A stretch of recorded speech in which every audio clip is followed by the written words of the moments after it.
Ok, bonjour à tous, bienvenue à tous qui nous regardent en rediffusion du coup, que ce soit sur Spotify ou alors sur la chaîne YouTube Crypto Future Live, car oui, je vous dis même à ceux qui sont dans le chat sur Twitch en ce moment, il y a des rediffusions sur Spotify et sur Crypto Future Live, la chaîne YouTube secondaire de Mathéo, de Crypto Future, où il reposte un petit peu toutes ces rediffusions de live, etc. D'ailleurs, on est en train de recruter un nouveau monteur, pour pouvoir monter en fait les nouvelles rediffusions de live. Merci à tous ceux qui follow, ça fait extrêmement plaisir. Je vois qu'il y a pas mal de nouvelles personnes qui arrivent, etc. C'est pas Crypto Future, c'est une autre personne de la team. Vous avez décidé de m'appeler Benoît dans le chat la semaine dernière, du coup maintenant aujourd'hui je m'appelle Benoît, voilà clairement. Je suis une personne qui aide un petit peu, qui épaule Mathéo au niveau de Crypto Future, que ce soit sur les lives ou alors sur les vidéos, etc. Donc voilà, on va passer 1 heure ensemble comme chaque semaine, à partir de 9 h. Donc là c'est le mardi, mais généralement c'est tous les lundis. Il y en a beaucoup qui me demandent à chaque fois d'analyser. Je vais pas le faire parce que la première émission de Crypto le matin, c'était un petit peu bancal, les analyses que j'ai pas préparées, donc on va se calmer là-dessus. D'ailleurs, merci à tous ceux qui ont suivi la chaîne avec Prime. N'hésitez pas à lâcher vos Prime. Si vous avez un compte Amazon Prime, vous pouvez le connecter à votre compte Twitch. Et ensuite, vous pourrez bénéficier du coup d'un abonnement gratuit, entre guillemets, pendant 1 mois à une chaîne YouTube. À une chaîne Twitch, pardon. Donc voilà, ça évite de payer les 4 € habituels. Et ça récompense le créateur de la même manière. Merci à tous ceux qui follow, ça fait extrêmement plaisir. Je vais pas tous vous citer, sinon ça va être interminable l'émission. Et on va tout de suite, du coup, je vais vous expliquer un petit peu ce qui s'est passé cette semaine. Alors dans le monde des cryptos, il s'est pas passé énormément de choses, à part le Shiba qui a encore explosé tous les records. On a Chilis qui a bien pump, on a le BAT aussi qui a bien pump. Qu'est-ce qu'il y a eu d'autre ouais, il y a eu le The Event. Il y a eu le The Event. Je sais pas si dans la communauté vous connaissez le The Event. Bah, je pense, enfin, si vous connaissez pas trop le The Event, il faut. C'est un événement qui commence à devenir incontournable maintenant chaque année. C'est des streamers du coup qui sont sur Twitch et qui ont fait un truc caritatif pendant ce week-end et qui ont récolté plus de 10 millions d'euros, ce qui est absolument colossal, hein, littéralement. Sachant qu'il y a 2 ans, il y a 3 ans, pardon, c'était 1 million. Ouais, j'ai ajouté quelques trucs, ça va être sur cette scène-là, on va passer sur la scène du coup du Control Center, et vous allez voir qu'il y a pas mal de choses qui ont changé. Déjà, il y a le chat, mais après, derrière, moi, je peux afficher plusieurs choses. Je peux afficher les sondages, je peux afficher la map du jour, la map crypto du jour. On va commencer du coup assez rapidement, on va juste faire un petit tour sur la map pour voir un petit peu ce qui s'est passé. Alors là, les performances que vous voyez, c'est sur 7 jours. Donc on voit bien que ETH a bien superformé le reste, hein. ADA qui a bien corrigé. ETH qui fait 5% cette semaine, qui est revenu à un nouvel ATH, je crois, enfin qui l'a frôlé, en tout cas. Et le BTC, du coup, qui a fait à peu près 2%, ce qui est pas dégueulasse après une semaine de correction, je crois. Donc on va regarder justement les résultats du sondage. Alors vous êtes plutôt cette semaine à 59% à être bon, à être dans le bon, et seulement 2% à être mauvais. Donc ça devrait être plutôt bon, si vous le dites. J'espère, en tout cas, dans le titre du live d'aujourd'hui, j'ai mis Bitcoin, décollage imminent, avec un point d'interrogation. En réalité, je sais pas du tout, on n'en sait rien, et c'est vraiment ce que j'espère, en fait, tout simplement. C'est uniquement un espoir de ma part. On va passer directement tout de suite sur la semaine du Bitcoin.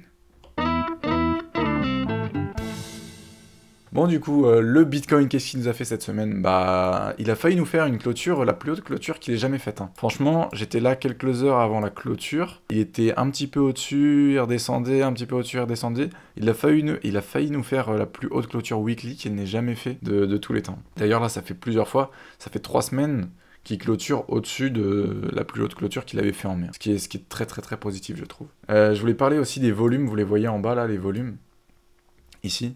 Ils sont pas très hauts et ils sont pas très montants. Il faudrait que cette semaine là, pour qu'on reparte en tournois haussière, il faudrait qu'on arrive à faire une bougie plus haute au moins que celle-là. Si on en fait une plus haute que celle-là, ça va être parfait parce que ça va faire des volumes ascendants sur plusieurs semaines, voire 2 mois, plusieurs mois même. Et si on en fait une plus haute que celle-là, genre par ici par exemple, ça fera des volumes ascendants sur sur un petit mois. Sur 2 petits mois, pardon. GRT, bonne idée, on va en parler justement, ça va être l'analyse tout à l'heure. On va faire ça à peu près vers 9h40, 9h50, quelque chose comme ça. Donc reste jusqu'à la fin et on va parler aussi de pépites juste après la semaine du Bitcoin. Qu'est-ce qu'on a fait en daily? En daily, on a fait le rebond justement que je vous parlais la semaine dernière.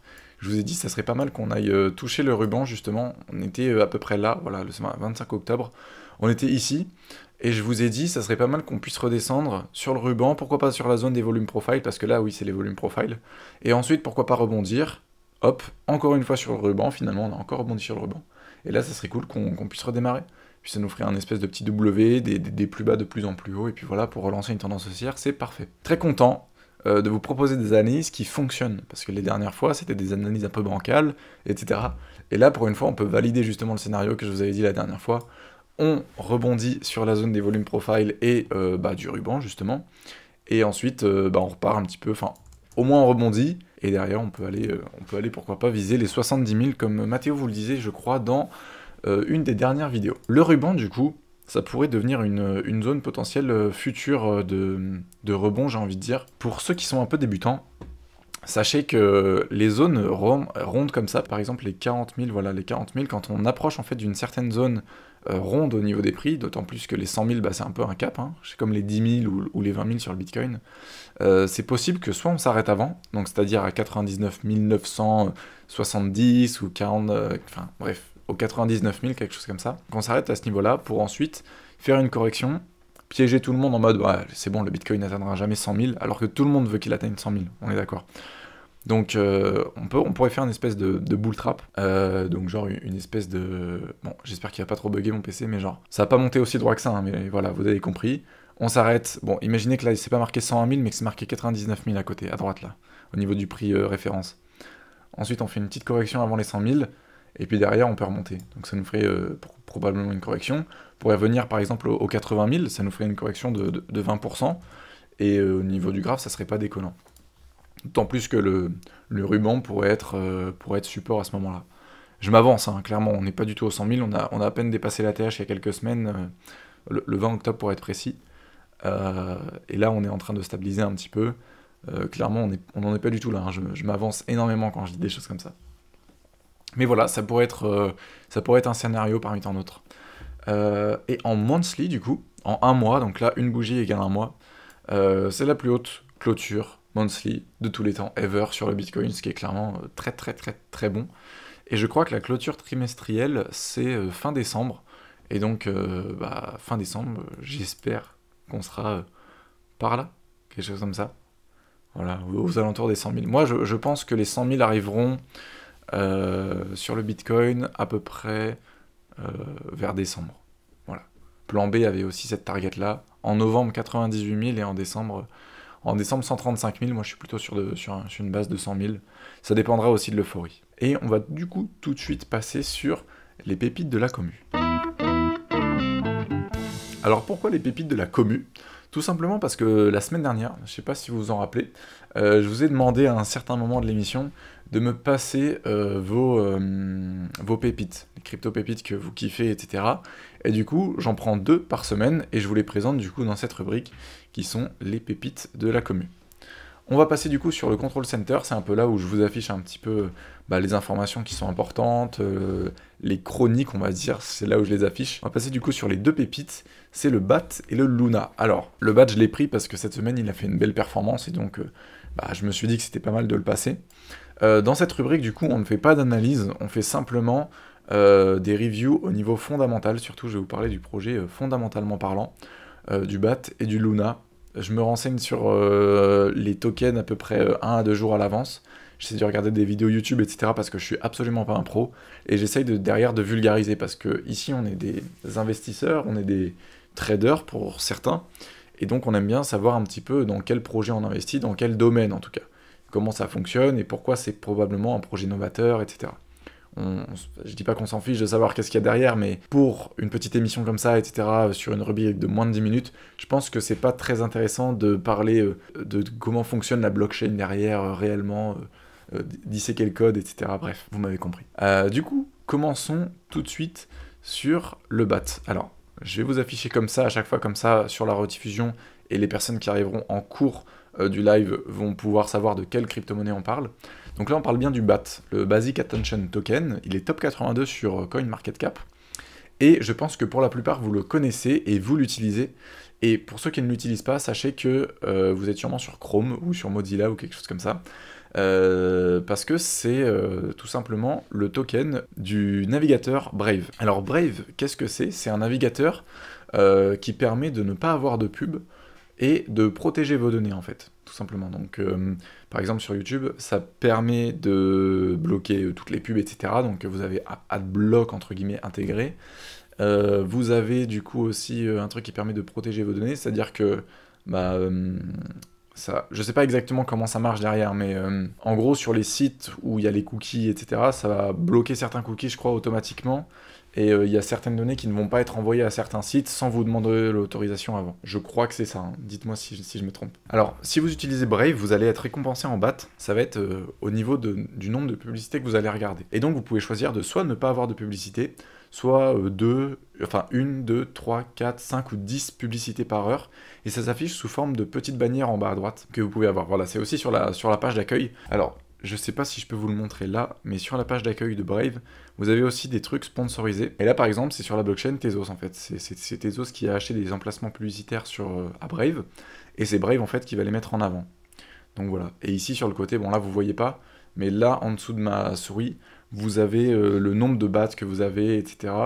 Et je crois qu'il faut se créer un compte, un portefeuille Uphold, donc sur la plateforme Uphold, pour pouvoir avoir justement pour pouvoir récupérer ces bats. Moi, je vais pas vous mentir, j'ai pas fait énormément de gains avec, hein, c'est pas avec ça que vous allez devenir richissime, mais voilà, ça fait un petit complément, et c'est plutôt sympa d'utiliser la crypto-monnaie dans la vie de tous les jours, en fait. Ça fait vraiment une...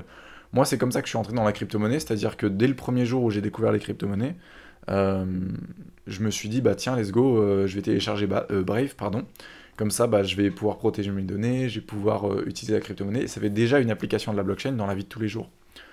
Et c'est une base Chrome, donc c'est-à-dire que toutes les extensions qui sont sur le Chrome Store, sur Google Store, enfin je sais plus, bref, toutes les extensions qui sont sur Chrome, vous pouvez les intégrer à Brave. Et je trouve que c'est une très bonne alternative à Chrome, Mozilla, etc. Voilà, vous m'avez compris. Et bien sûr, tous ceux qui utilisent Internet Explorer, je vous invite réellement à passer sur un moteur de recherche qui est basé sur Chrome. Bah voilà, je crois que j'ai tout dit pour ce projet-là. Et du coup, on va passer... Ah oui, comme vous voyez aussi, cette semaine, il a fait plus 50%. Ce qui est assez bon, hein, surtout si vous holdez vos bats à long terme, hein, ce qui est vraiment très cool. Et bah, derrière, si par exemple le bat, s'il y a beaucoup de monde qui télécharge Brave, et ben le bat peut pas mal augmenter. Voilà pour ce projet que je trouve vraiment cool, vraiment sympa. Ensuite, du coup, on va passer sur le deuxième projet, vous l'avez vu, c'est la deuxième crypto-pépite, c'est Luna, tout simplement. Alors Luna, j'en avais beaucoup entendu parler, beaucoup entendu parler, mais je ne savais pas exactement ce que c'était. Je trouve que ça fait une petite plus-value à la fin de l'année, nous dit Loïs, par rapport au BAT. Alors oui, c'est vrai, ça fait une petite plus-value.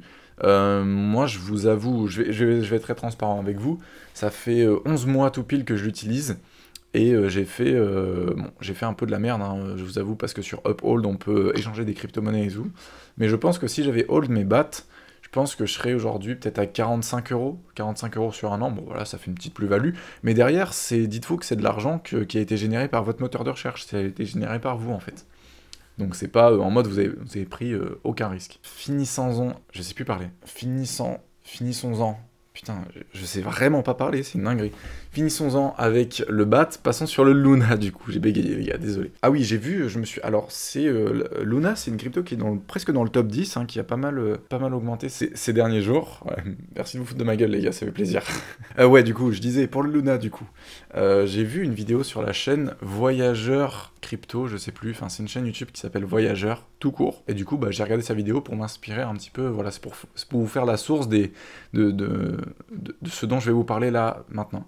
Alors, il faut savoir que Terra Luna, c'est un projet coréen, comme beaucoup de blockchains, hein. D'ailleurs, si on se dit que le créateur du Bitcoin est japonais, voilà, il y a beaucoup de blockchains qui sont asiatiques, même Binance, je crois que c'est asiatique aussi, le CIO asiatique. Donc voilà, c'est un fait, voilà, c'est simplement un fait.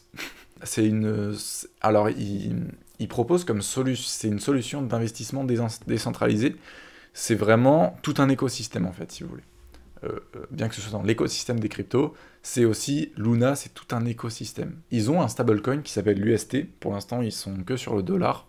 Ce serait pas mal qu'ils arrivent en euros, etc. Enfin, leur but c'est d'avoir un maximum de monnaie fiat, mais en stablecoin. Et derrière, en fait, le système c'est que le stablecoin ne va jamais augmenter, ou alors très peu, mais ça va être juste un petit peu à court terme, et derrière il va se recaler sur sur 1$, plus de personnes vont acheter de l'UST, plus le prix du Luna va augmenter. Je vais vous expliquer alors. Donc ça, vous voyez, c'est la supply de... Là, c'est marqué ici derrière le chat, c'est marqué volume égale market cap. Alors, vous voyez, donc ça, c'est le nombre de tokens qui est disponible. Donc les 9 carrés, là, c'est... Imaginons qu'il y a 9 tokens UST qui sont disponibles. Il faut que le cours, là, il faut que l'eau, le liquide, il reste toujours à 1$. Donc comment on va faire? Eh ben, il faut qu'on agrandisse la piscine, entre guillemets. Il faut qu'on agrandisse le bocal. Et comment on va faire ça? Et bien en fait, tout simplement, alors j'espère que ça va fonctionner. Et ben voilà, il dit qu'en fait, il faut augmenter justement la surface, enfin le nombre de tokens en fait. À chaque fois que quelqu'un achète, par exemple, je dis, bah ok, je veux acheter 3 UST, et ben là, ils vont rajouter 3 UST en fait. Et comment ils font ça? D'où est-ce qu'ils viennent ces UST? Ils sortent pas de nulle part. En fait, ils utilisent le token Luna, justement, vous allez voir. Ils utilisent le token, voilà. Ouais, d'où viennent ces UST? En fait, donc le voyageur l'explique dans sa vidéo, Luna a créé une machine, entre guillemets, qui permet de convertir les tokens Luna en UST, en fait. Et derrière, ces UST vont être réinjectés dans la supply de l'UST, en fait. Bref, du coup, voilà. En gros, si vous voulez, donc ça, c'est la supply des tokens Luna. Et il y a des tokens Luna, par exemple, moi j'achète 3 UST, et bien il y a 3 Luna, en fait, qui vont être injectés dans cette machine, qui vont passer ici, qui vont être transformés en UST, et qui vont être réinjectés dans l'UST. Ce qui fait que plus il y a d'UST, donc moins il y a de Luna. Et ce qui fait moins de Luna, donc la supply diminue, donc ça veut dire que le prix augmente. Et donc à terme, si l'UST est un bon stablecoin, et ben le Luna va augmenter en fait, si vous voulez. Donc investir dans le Luna, c'est pas une solution, c'est pas déconnant. Et quand je vous dis aussi, et pourquoi utiliser UST? Parce qu'en fait, Luna, Terra Luna, va offrir une solution de DeFi pour ses utilisateurs en fait. En fait, je crois on va pouvoir investir dans des actions synthétiques. Alors, qu'est-ce qu'une action synthétique? C'est tout simplement un miroir, en fait, si vous voulez. Je crois que c'est Mirror Protocol. En fait, tout simplement, c'est une action miroir par rapport, par exemple, à Tesla. On va pouvoir tokeniser l'action Tesla et ensuite investir uniquement avec des UST. Donc, c'est sympa pour des personnes qui n'ont pas forcément accès à la bourse.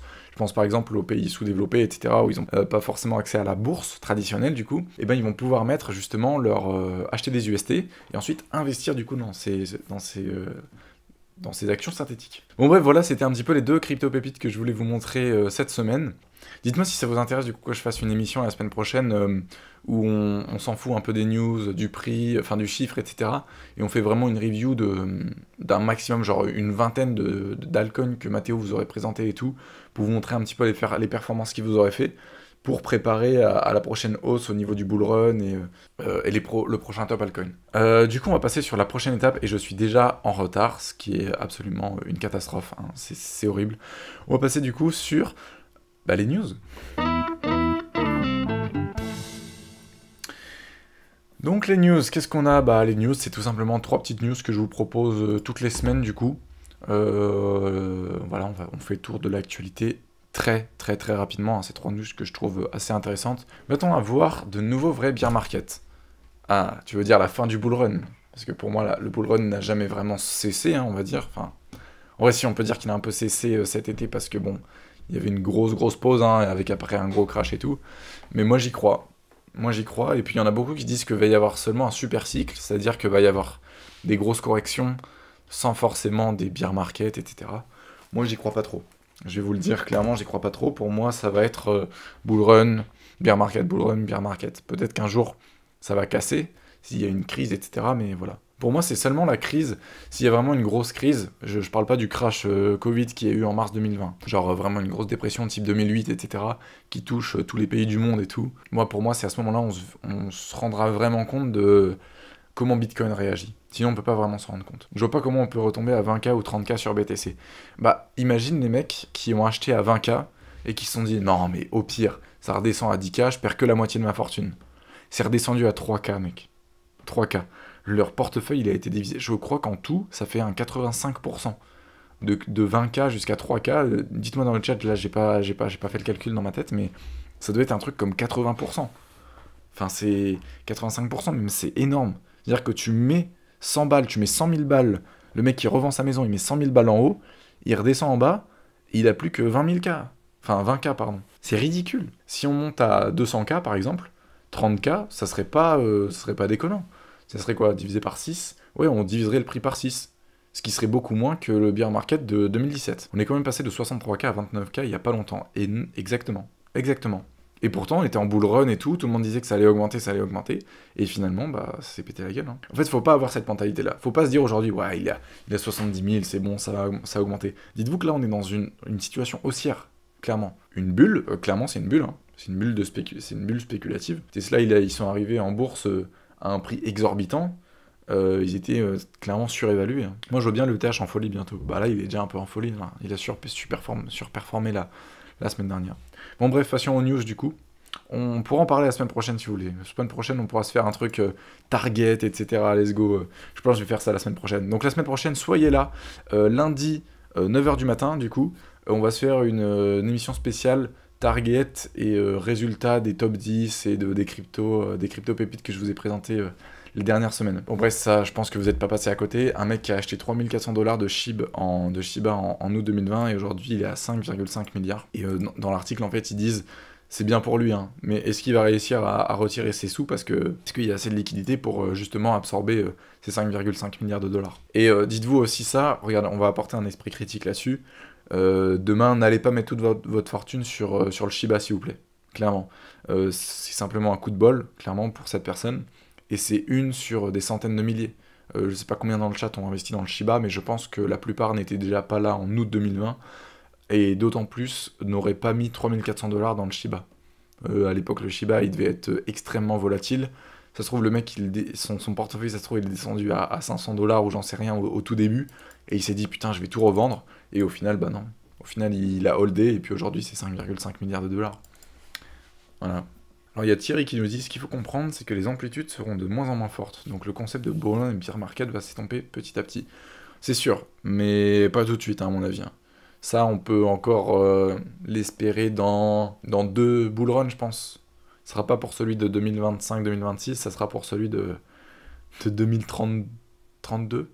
Ouais, c'est ça, hein, je crois. 2031-2032, un truc comme ça. Je pense que ça sera dans ces eaux-là où on va se dire, ok, bah le Bitcoin est à 1 million, il va sûrement redescendre à 500 000. On n'en sait rien après. Hein. Peut-être que le Bitcoin va nous faire totalement un truc opposé, et peut-être qu'il va simplement nous faire des cycles à plat, en fait. Peut-être que là, il va remonter à 200 000, redescendre à 30 000, 200 000, 30 000, 200 000, 30 000, 200 000, 30 000.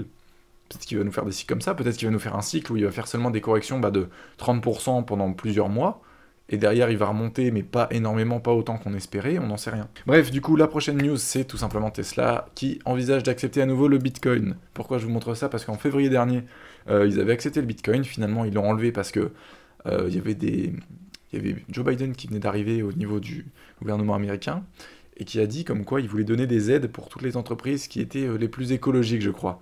Donc, Elon Musk a senti justement le truc venir, il s'est dit, tiens, il y a beaucoup de débats en ce moment autour de Bitcoin, comme quoi il utilise de l'énergie énergie fossile, etc. On va enlever, et puis on reviendra quand on sera sûr que ça sera bien écologique. Donc après, il a vu que la majorité du Bitcoin était miné grâce à de l'énergie verte, donc il a dit, bon, on va racheter du Bitcoin, et pourquoi pas peut-être le réaccepter, hein, on verra. Et je vous parle de ça parce que la dernière fois, Tesla avait accepté le Bitcoin, et ça avait fait un pump monstre sur les crypto-monnaies, ce qui a relancé un petit peu le dernier pump jusqu'aux 64 000$, donc l'ancien ETH. Alors Thierry nous dit encore que Bitcoin remplace l'or. Je suis d'accord avec toi d'un point de vue des crypto-monnaies, mais d'un point de vue des traders, etc., des mecs qui sont là depuis longtemps, Bitcoin ne remplace absolument pas l'or aujourd'hui, clairement pas. Donc c'est un peu compliqué, d'autant plus qu'il a 8 fois moins de market cap que l'or. Hein. L'or c'est 8 000 milliards je crois, ou 11 000 milliards, je sais plus. Et le Bitcoin c'est 1000 milliards, un peu plus de 1000 milliards. Musk essaye juste de faire de la manipulation de marché, tout à fait. Mais ça marche de moins en moins bien, on voit bien, à part maintenant ça marche bien sur les shitcoins, mais sur le Bitcoin ça marche plus du tout. Il y a tellement de personnes qui sont rentrées dans le Bitcoin, tellement de personnes qui n'écoutent plus Elon Musk quand il fait des appels en mode Bitcoin c'est génial, machin, que voilà. Mais on peut se dire que si Tesla réaccepte le Bitcoin, ça peut avoir un petit pump à court terme, et pourquoi pas nous faire avoir des volumes ou des choses comme ça, enfin voilà. Merci à tous ceux qui follow la chaîne, en tout cas on est bientôt 19 000, là pour être exact, on est à 18 909 personnes de follow sur la chaîne. Merci à tous, peut-être que vous découvrez les crypto-monnaies parce qu'on était justement en suggestion sur Twitch, ou je ne sais pas, ça fait extrêmement plaisir si vous rentrez dans le monde des crypto-monnaies. Je vous invite à aller voir la chaîne de Crypto Future, c'est une chaîne YouTube, on fait des analyses quotidiennes tous les jours. C'est pas moi, c'est Mathéo qui fait les analyses. Voilà, tous les jours quotidiennes sur le Bitcoin et autres crypto-monnaies. Et je vous invite aussi à aller voir les podcasts de Cryptost qui sont excellents sur Spotify, vous pouvez les écouter un peu n'importe où. Donc voilà, et aujourd'hui c'est Crypto le matin, c'est une quotidienne qu'on fait normalement tous les lundis matins, mais qui là, c'est le mardi matin du coup. Voilà. Et n'hésitez pas à sub aussi, ça soutient énormément les personnes qui font les lives et qui se donnent à fond pour moi. Sachez que cette émission, j'ai mis pas mal de temps à la préparer. La dernière news, c'est tout simplement la métaverse de Facebook. Alors Facebook, qui sont dans le mal, hein, on va pas se mentir. Il n'y a que des vieux qui utilisent Facebook, hein, littéralement. Non, je rigole, il y a encore des jeunes, mais la plupart des gens sont partis sur Twitter, sur Facebook, sur Instagram, sur YouTube, sur Twitch, etc. Ils sont de moins en moins sur Facebook. 1, 2, 3, Facebook veut se réinventer. Ils ont racheté l'Oculus en 2013, je crois, ou en 2015, plusieurs milliards. Et là, aujourd'hui, ils se lancent dans la métaverse. Alors la métaverse, c'est en mode un monde parallèle un peu. C'est-à-dire que c'est pas simplement mettre un casque de réalité virtuelle, c'est vraiment pouvoir interagir avec les gens, potentiellement avoir plusieurs sens aussi, pas seulement les yeux, mais aussi... Merci pour les vieux, non mais... non les gars, mais je veux dire, on va pas se mentir, Facebook c'était hype, ça a été hype jusqu'en 2015, quelque chose comme ça, enfin non, peut-être pas, 2017, moi j'utilisais encore Facebook, mais ouais c'est ça, l'odorat, il peut y avoir plusieurs sens, pas que les yeux, il y a aussi le toucher, la sensation de marcher aussi, du déplacement et tout, et donc Facebook veut vraiment mettre en place ce truc-là. Je sais pas si ça va marcher, pour moi aujourd'hui ça ne va pas marcher, mais potentiellement dans peut-être quelques années. Bon ça, les NFT dans les metaverse, on s'y attendait un petit peu, et il y avait déjà OVR, ouais c'est ça, c'était un projet qui s'appelait OVR, j'avais entendu parler vers mars, quelque chose comme ça, et en fait c'est un projet de NFT en VR et tout, on pouvait acheter en fait, si vous voulez, des emplacements, par exemple, je sais rien, moi, l'emplacement au niveau de la Tour Eiffel, vous achetez cet emplacement, et comme ça, toutes les personnes qui vont à votre emplacement peuvent voir vos œuvres d'art que vous aurez exposées à certains endroits et tout, donc voilà, c'est plutôt sympa, c'est une application de la réalité virtuelle dans les NFT et tout, donc voilà, à voir. Moi, j'y crois pas aujourd'hui parce que c'est un trop petit marché, c'est trop une niche en fait. Mais pourquoi pas plus tard, si on a vraiment des lunettes connectées, par exemple, je sais pas, des lunettes connectées de Apple, des lunettes connectées de Facebook, etc., où on peut vraiment voir de la réalité augmentée et de la réalité virtuelle, mais très discrète, hein, ou quelque chose, pas comme un jeu vidéo, parce qu'aujourd'hui tu vas pas sortir dans la rue avec ton Oculus sur la tête, ça a aucun sens. Par contre, des petites lunettes avec lesquelles on peut voir par exemple des œuvres d'art chez soi, ça peut être aussi une forme d'art, ça peut être aussi des informations. Par exemple, je sais pas moi, c'était Google qui avait fait ça, les Google Glass. Facebook c'est pas hype, mais 3 milliards d'utilisateurs, lol. 3 milliards, j'en fais partie aussi, hein. J'ai 2 comptes sur Facebook, frérot, si chacun a 2 comptes sur Facebook... En fait, c'est bien... Parce que ça a été bien à une époque, mais aujourd'hui, c'est pas le premier réseau social auquel tu penses, en fait. Quand tu penses réseau social, tu penses Instagram, tu penses Twitter, tu penses TikTok, mais tu penses pas Facebook, tu vois. Bref, mais ça serait intéressant, par exemple, tu te balades dans une rue, une ville que tu connais pas, imaginons, moi, Lyon, je connais pas très bien, je cherche un restaurant, tout simplement sur mon téléphone, je vais chercher un restaurant, ou alors je vais le dire à l'oral, je vais dire, tiens, ça serait pas mal qu'on mange à un restaurant, ça va pouvoir potentiellement m'afficher un itinéraire dans mes lunettes, à l'intérieur de mes lunettes, tu vois, qui va me dire, bah voilà, prochaine à droite, etc. Ça va m'afficher des informations sur, par exemple, je sais pas, une statue, une place, un restaurant, ça peut m'afficher la carte du restaurant et tout en temps réel avant qu'on arrive. Enfin, voilà, on peut imaginer certaines choses comme ça, et moi je pense que dans cette direction-là, c'est-à-dire mettre la métaverse et la réalité augmentée très poussée sur des lunettes assez classiques, etc., ça peut être pas mal. Et à terme, pourquoi pas remplacer justement... les applications qu'on utilise sur téléphone.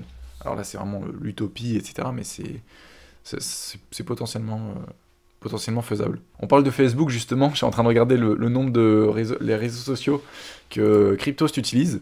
Alors on peut voir 105 000 followers sur Facebook, 4600 participants sur Telegram, 86 000 abonnés sur YouTube, et 7000 fans sur Facebook. Voilà. Ça montre bien l'engouement qu'il y a autour de Facebook, hein. Si Twitter était rempli à 100%, on peut dire que Facebook serait à 6,5%. Donc voilà, ça montre bien un peu la différence. Bon bref, on va pas tarder... Tac tac, putain, il y a encore trop de trucs à passer. Les gars, je vais pas passer sur le chiffre, en plus il est pas fou, c'est de la merde. Donc on va passer directement sur la question. La question du jour, du coup, je vais vous l'afficher directement. On va aller on va être très rapide. Hein. D'autant plus qu'il y a un sondage en plus à faire et tout. Oh là là là, n'importe quoi. Bon, du coup, dans quelle phase d'adoption sommes-nous? Justement, on parlait des metaverses, comme quoi ça allait arriver peut-être bientôt ou pas bientôt, on n'en sait rien. Et moi, je vous parle justement de la question dans quelle phase d'adoption sommes-nous? Alors, j'ai préparé justement un sondage pour ça. Vous savez que dans une nouvelle technologie, il y a plusieurs phases d'adoption. Je vais pas vous les montrer tout de suite, sinon ça pourrait vous influencer, parce qu'il y a des pourcentages qui sont affichés. Mais ça donne une idée aussi sur où en est la technologie en fait. Vous savez par exemple au niveau d'Internet qu'en France on a été plutôt traînard, on a été en retard là-dessus, sur Internet. Attendez 2 secondes, tac. Alors vous voyez ici sur la courbe, du coup c'est ce que je vous disais, en bleu c'est le nombre de personnes. Donc là 2,5% des gens, 13% des gens, 34% des gens, 34% des gens parce que c'est la majorité en avance, ça c'est la majorité en retard. Et ici c'est les traînards, donc voilà. Et ça c'est la hype, voilà, c'est le marché, comment est-ce qu'il est divisé. Donc là on voit que c'est bien à 50%. Et moi je pense, personnellement, qu'on est dans la phase early adopter majorité. C'est-à-dire que des gens entendent parler des crypto-monnaies, ils ont peut-être pas encore fait le pas d'investir dedans, etc. Ou alors peut-être qu'ils veulent pas investir dedans parce que ils ont peur, etc. Mais ils aiment bien la technologie. Peut-être des personnes qui ne sont pas du tout habituées à investir dans les trucs. Mais en tout cas, moi je pense que la majorité des gens connaissent les crypto-monnaies, peut-être pas assez bien, peut-être pas comme nous on pourrait le connaître, mais je pense que la majorité des gens en ont entendu parler. Par contre, les gens qui l'ont vraiment adopté, on est ici pour moi. Pour moi, on est à peu près sur la courbe, on est à peu près là, vous voyez? On est ici, on commence à rentrer dans la majorité, mais on est encore dans les early adopters. À la banque postale, ils n'ont pas encore adopté le mail. En même temps, c'est la poste, frérot. Non, je rigole, mais non, mais c'est n'importe quoi. Hein. Je regardais une vidéo hier sur le Minitel, genre comment le Minitel est arrivé en France et tout. Et j'ai vu un mec dans les commentaires qui disait en 97, j'avais 9 ans et tout. Alors je sais pas s'il parlait qu'en 97, lui, il avait le Minitel justement. Mais si c'est ça, clairement, ça me paraît déjà un peu tard, quand même, parce que je crois que le Minitel est arrivé dans les années 80, si je me trompe pas. Les trentenaires, quarantenaires pourront me dire dans le chat si c'est ça. Et ouais, donc si c'est vraiment en 97, ça veut dire qu'on était très en retard, parce que j'ai lu le livre de Edward Snowden, et il disait en 94, lui, qu'il avait déjà Internet chez lui. Alors c'était Internet de l'époque, hein, bien sûr, mais bon. Je voulais juste passer là-dessus et vous dire un petit mot là-dessus. Et donc vous êtes plus en mode early adopter, comme moi je pense. Bah voilà, je suis d'accord avec vous, tout simplement. On va pas blablater plus là-dessus, parce qu'on a encore un dernier truc à finir. Hop, on va passer du coup tout de suite sur l'analyse.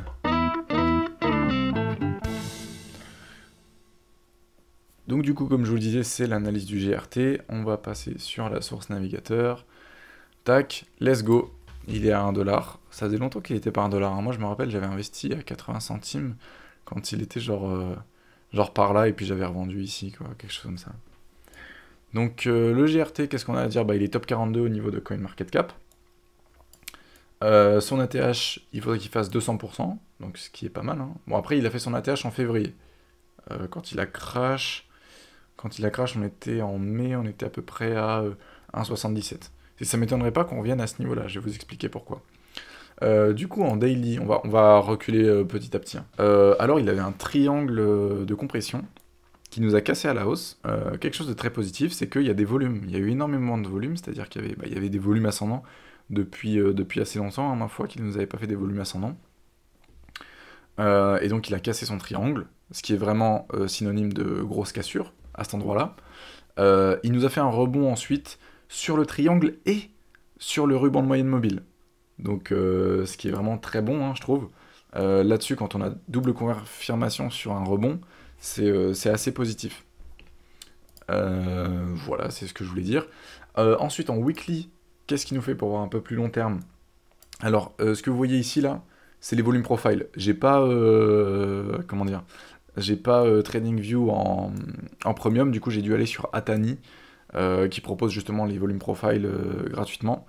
Mais comme j'ai pas voulu vous mettre Atani, mais plus TradingView, je les ai dessinés. Bon, voilà à peu près ce que ça donne. En gros, on a une grosse phase de volume profile ici, donc il a commencé à la péter. Là, il va peut-être revenir un petit peu dessus, mais là, vous voyez qu'il n'y a que dalle, hein, clairement, volume profile, donc il y a clairement moyen qu'on revienne taper directement les 1,77. Et pourquoi je me dis ça aussi? Parce que vous voyez que le ruban, bon, ça fait à peu près un mois et demi, quelque chose comme ça, que on a vraiment un vrai ruban de moyenne mobile sur The Graph. Mais il commence à le transpercer. Et ça serait plutôt positif. Donc si cette semaine ou si la semaine prochaine, il nous clôture au-dessus du ruban de moyenne mobile, ça peut être assez positif, je trouve, et on pourrait directement revenir au 1,77$. Plus la hype qui revient sur les crypto-monnaies, plus tout ça, il y aurait même limite moyen qu'on revienne à la TH et qu'on puisse transpercer des plus hauts. Pourquoi aussi je vous dis ça? Parce que, bon là, il nous fait une bougie rouge, mais il nous a fait un plus haut depuis le crash de mai, en fait. Et ma foi, j'ai l'impression qu'il est un peu en retard, hein. Il est un peu en retard sur Bitcoin et les autres altcoins, parce que là, comme je vous dis, son top est à 200%, et donc il y a grave moyen. Généralement, tous les autres altcoins, ils sont bons. Bitcoin a déjà repris son ATH, mais par rapport au crash de mai, tous les autres altcoins sont à peu près dans cette phase-là, on va dire. La plupart. Vous voyez, il y a eu une grosse phase de hausse, derrière il y a eu le crash, consolidation, et là ils sont repartis, ils sont à peu près ici, c'est pour ça que je dis ça. Donc The Graph est un peu en retard.